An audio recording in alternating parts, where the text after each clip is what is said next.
David Fuller, un hombre inglés, considerado una buena persona, casado con varios hijos, trabajó durante muchos años en un hospital, pero este hombre hizo cosas terribles con los cuerpos de ese lugar, al punto de ser llamado el monstruo de la morgue. Si quieres conocer más sobre este tema, te invito a ver el video.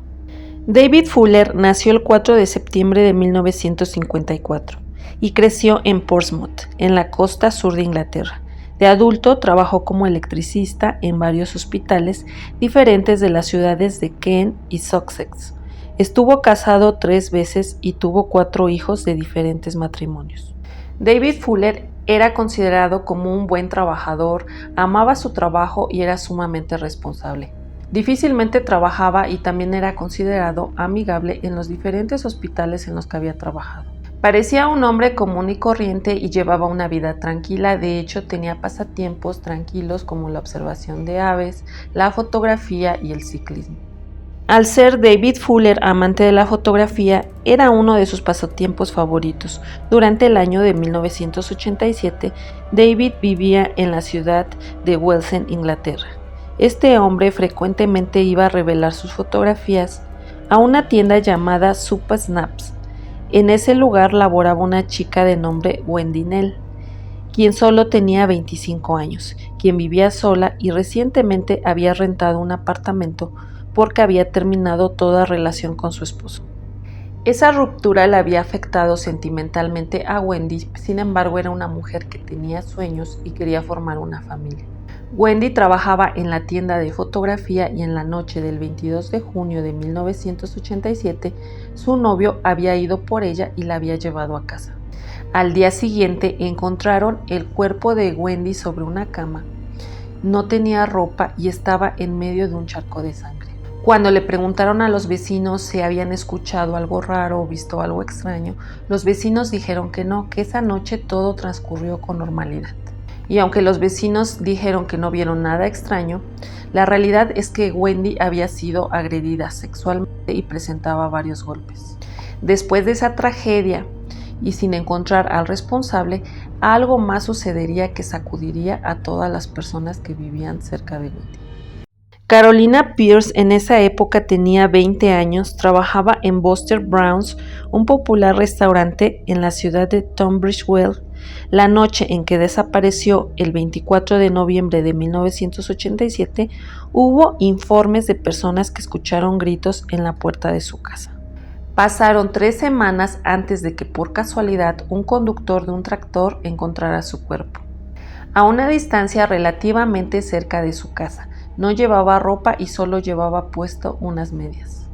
Su cuerpo estaba en una zanja de drenaje cubierto de maleza en unas tierras de cultivo. Las heridas de Caroline eran muy similares a las de Wendy. De hecho, los investigadores pensaban que era la misma persona la que había cometido estos terribles actos. Hay que tener en cuenta que en la década de 1980 no había teléfonos móviles que se pudieran rastrear y el análisis de ADN estaba desarrollándose, así que solo se tenía la evidencia y los testigos. Los detectives tenían algunas pruebas forenses, una huella dactilar con sangre en una bolsa de la compra y una huella en el puño de una blusa blanca del apartamento de Wendy. Esas pruebas resultarían sumamente importantes en el futuro.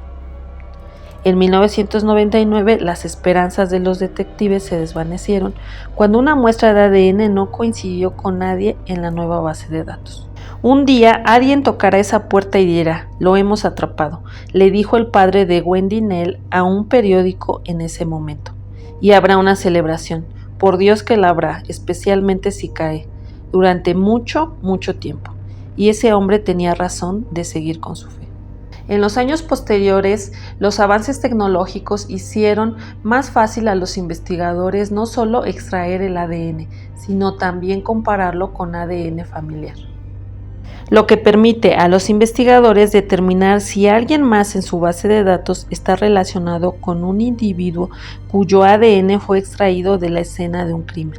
En 2019, los expertos forenses habían desarrollado nuevas técnicas para recolectar ADN de una muestra de semen dañada en las medias de Caroline. A esto le aplicaron la técnica de ADN familiar. Esto fue crucial para la investigación.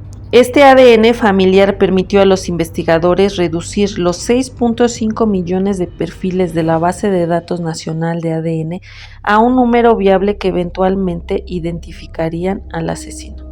Luego, los oficiales observaron quiénes en la lista habían vivido en el área donde habían sido encontrados los cuerpos o donde vivían esas dos chicas y quiénes habrían tenido la edad adecuada. Los detectives hicieron una larga lista de personas. Querían encontrar al familiar correcto del responsable de esas tragedias. La única coincidencia de ADN más cercana fue al hermano de David Fuller. Entonces los investigadores comenzaron a estudiar el árbol genealógico de David Fuller. Hay que recordar que David Fuller había vivido en las ciudades donde habían estado Caroline y Wendy. Así que comenzaron a investigar la vida de David Fuller y encontraron que era electricista y trabajaba en el hospital en Wells desde el año de 1989 y era encargado de mantenimiento. En 2020, Fuller vivía con su tercera esposa y su hijo adolescente en la localidad de Hatfield, Inglaterra. El 3 de diciembre del 2020, la policía llegó, tocó la puerta y notaron que estaba equipado con cámaras de circuito cerrado de televisión. Cuando los investigadores entraron en la casa de David Fuller, él parecía muy tranquilo. Cuando le preguntaron si había vivido o conocía la ciudad de Wells, él dijo que no. A pesar de ser una ciudad importante y cercana a donde vivía, él negó todo. Dijo que jamás había visitado la tienda de fotografías Sub Snaps ni el restaurante Buster Brown's y ciertamente no estaba involucrado en nada de lo que se le acusaba. Negó conocer a las dos mujeres, sin embargo fue arrestado porque su ADN coincidía. We're from Kent Police and we're investigating the murders of Wendy Nell and Caroline Pierce in 1987. Okay? As part of that investigation, you've been linked as a suspect both geographically and forensic.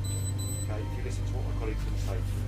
All right, David, you're under. Negó conocer a las dos mujeres, sin embargo fue arrestado porque el ADN encontrado en las prendas de una de las víctimas coincidía con el de él. Su huella dactilar coincidía con una encontrada en una bolsa de plástico en el dormitorio de Wendy. Después de eso, los detectives no tenían ni idea de lo que se encontrarían a continuación. Cuando los investigadores registraron la casa de David Fuller, se dieron cuenta que ese hombre tenía una doble vida. Encontraron un armario con decenas de memorias USB, 100 discos duros, 2.200 disquetes, sí, esos antiguos dispositivos para guardar archivos, y contenían casi 900.000 archivos y más de 34.000 fotografías impresas. Lo que contenían esos dispositivos era algo terrible. David Fuller, como era encargado del mantenimiento en el hospital, tenía acceso a la morgue. Y durante años se había grabado con una pequeña cámara digital, teniendo intimidad con los cadáveres. Y todos esos videos y fotos habían sido transferidos a la computadora de su casa y luego a dispositivos de almacenamiento, y tenía fotografías impresas. Realmente el volumen de archivos era inimaginable. David Fuller había etiquetado algunos de sus discos duros con los nombres de las víctimas. Y también había guardado un cuaderno en el que anotaba todos sus nombres. Realmente el número de personas o de cadáveres era tanto que incluso podría haber olvidado algunos de ellos. Algunas de las imágenes que descubrió la policía revelaron la hora y fecha en la que fueron tomadas. Esto ayudó a la investigación. También notaron que David Fuller había registrado su vida obsesivamente. Tenía varios diarios. Y precisamente en esos diarios encontraron que David Fuller había ido varias veces al restaurante donde trabajaba Caroline y había visitado también varias veces la tienda de fotografía donde trabajaba Wendy. Tenía varias facturas que había emitido como encargado de mantenimiento y electricista, agendas que detallaban las salidas nocturnas en restaurantes, fotografías de paseos con un club ciclista. Los miembros del club ciclista ayudaron en la investigación. Con sus recuerdos y fotografías describieron las rutas que habían seguido, incluso a través de Rumney Marsh, el campo de cultivo donde descubrieron a Caroline. De hecho, había vivido en la misma calle que Wendy en los años 1970 y 1980. Esto quiere decir que David Fuller no solamente conoció a Wendy en la tienda de fotografía, sino que durante varios años ya la había observado. Antes de que ella se mudara allí, también encontraron más evidencia que lo relacionaba con el caso de Wendy. Una fotografía del año 1980 de David Fuller acostado boca abajo y se veían las suelas de sus zapatos que coincidían con una huella dejada en el apartamento de Wendy. Realmente todo tenía sentido para los investigadores. A pesar de que cuando David Fuller fue arrestado él negó todo, en la investigación se dieron cuenta que él conocía bien las rutas donde vivía Wendy y Caroline y que incluso encontraron muchas fotografías que mostraban que él había estado allí. Después de más de 30 años, los investigadores finalmente habían encontrado al asesino y no solamente eso, sino que también descubrieron los actos terribles que este hombre cometía en la morgue. Los investigadores trabajaron muchas horas y fue un trabajo muy exhaustivo para revisar todos los dispositivos de almacenamiento que tenía David Fuller en su casa.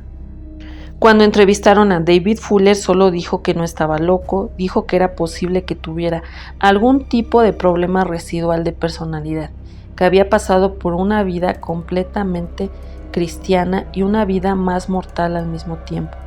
Así que tenía dos personalidades diferentes. Al investigar más sobre su pasado, encontraron que David Fuller se había casado 3 veces. La primera vez con su esposa Gillian en 1972, con quien tuvo 2 hijos, pero el matrimonio terminó cuando ella tuvo una aventura. Después se mudó a la villa de Tonbridge, donde se casó con Sally en 1982. Sally describió el matrimonio como duradero, profundo y lindo.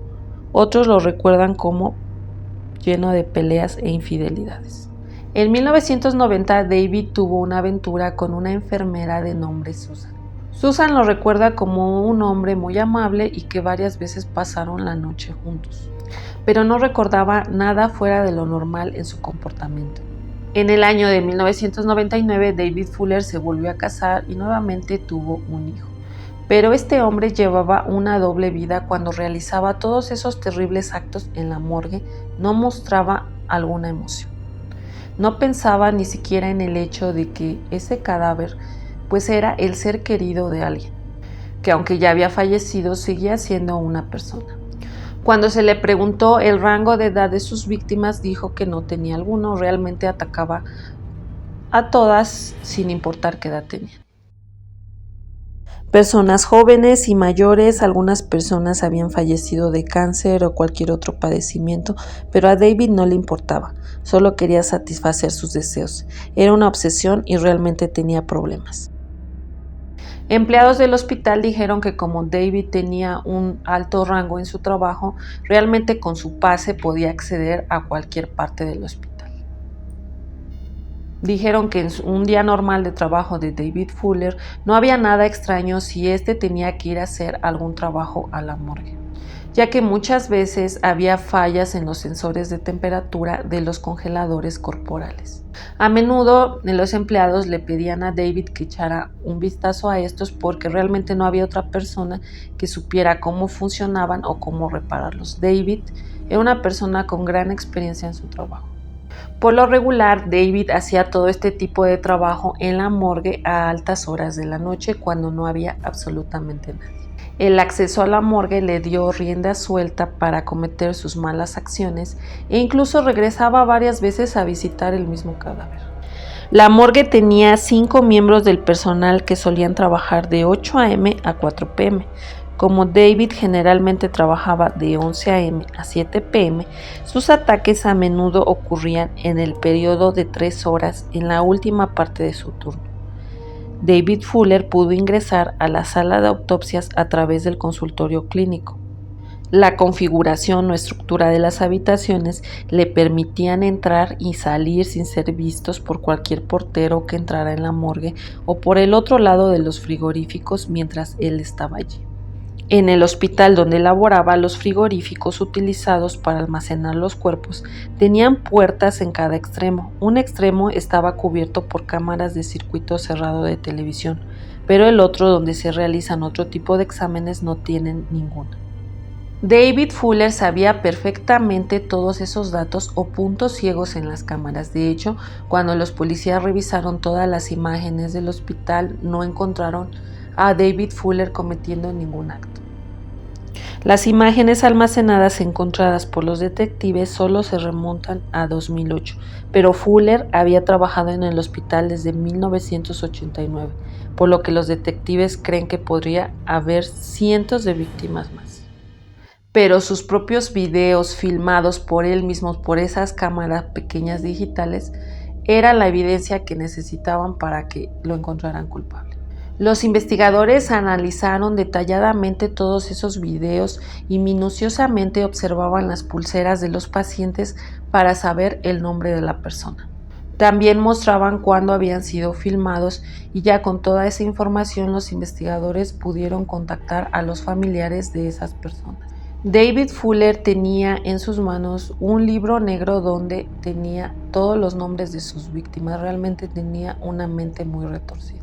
La verdad no se entiende por qué David Fuller hacía todo esto y tampoco él tenía límites. Para saciar sus deseos era incontrolable. Según expertos que analizaron su mente, dicen que él solo se sentía vivo mientras realizaba esos actos. David Fuller no tenía respeto por la dignidad de los pacientes fallecidos. No le importó que como trabajador de un hospital muchas personas depositaban su confianza en él. En diciembre del 2021, David Fuller fue encontrado culpable y recibió 2 cadenas perpetuas por el caso de Wendy y Caroline y 12 años por los actos hechos en la morgue.